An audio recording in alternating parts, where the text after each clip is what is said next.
আজকে আপনাদেরকে দেখাবো যে কিভাবে একটা পিসির ড্রাইভ হাইড করা যায় এবং আনহাইড করা যায়। ওটা দেখানোর কারণ হচ্ছে যে অনেক ক্ষেত্রে দেখা যায় যে উইন্ডোজ সেটআপ দেওয়ার পরে ড্রাইভ হাইড হয়ে যায়, পরে মনে করেন যে ওটা আবার ব্যাক আনার জন্যে কেমনে ওটা আনহাইড করতে হয়। ঠিক আছে, তাহলে আমরা এখন দিস পিসি দেখব যে এখানে ড্রাইভ আছে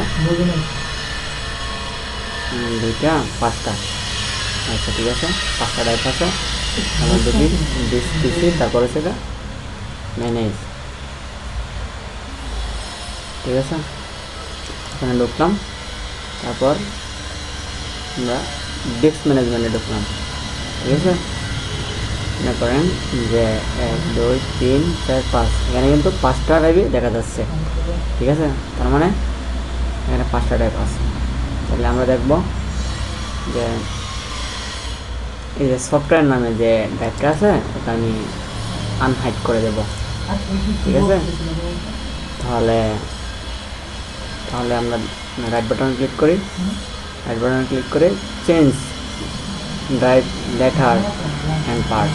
ঠিক আছে, তারপর আসছে ওটা, আমরা ওটা এখান থেকে রিমুভ করে দিই।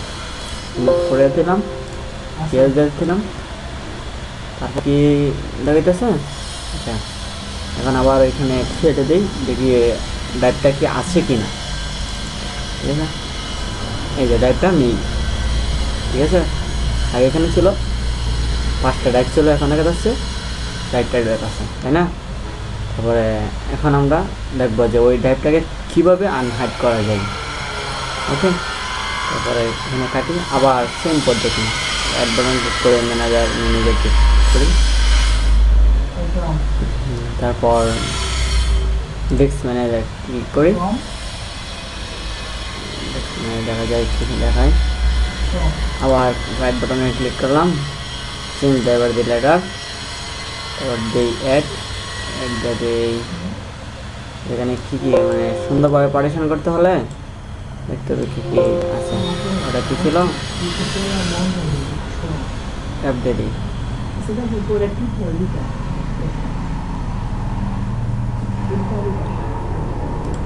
এখানে নাই অ্যাপটা, তো জি দিয়ে দিই এটা। ওকে,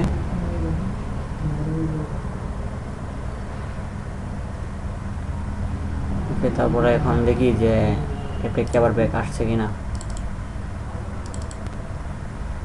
মানে কি বোঝা যাচ্ছে, অ্যাপটা আসছে, 5টা আবার ড্রাইভটা আসছে। ওকে বন্ধুরা, তার মানে আমরা ওইভাবে দেখতে পারবো যে কীভাবে ড্রাইভকে হাইড এবং আনহাইড করা যায়। ঠিক আছে বন্ধুরা, ভালো থাকেন, সুস্থ থাকেন।